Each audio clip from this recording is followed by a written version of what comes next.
So Rich, we got a hybrid, a little bit different. What about when it comes to scheduled maintenance? What do we got to know? Now, when it comes to scheduled maintenance for any vehicle, the hybrids aren't really that much different than an actual commuter vehicle, as you could say, or a standard powered gas car.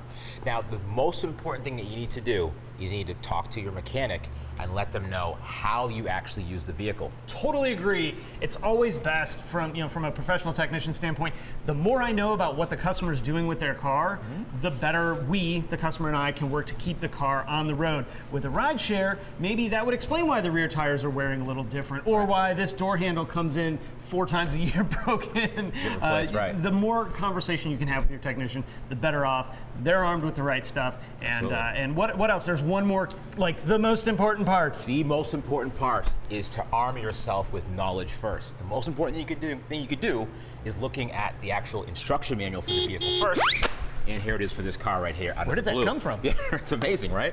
So looking at the instruction manual and the owner's manual of the vehicle is very important as well, because you could go to your mechanic, you could say, you know what, this car has 100,000 miles, my traction motor needs service, or my hybrid battery needs service, and here are the steps you need to take to resolve those things. And while I think your mechanic should know that already, it's always a good idea to do your own research so you're armed with it. You don't have to rely on someone else. And even as a professional technician, I can't tell you the number of times I've busted out somebody's owner's manual to figure out how to operate their seats or program this, or things we don't maybe do every single day. That information is in here, and it's sadly often overlooked. And the most important part, it's free.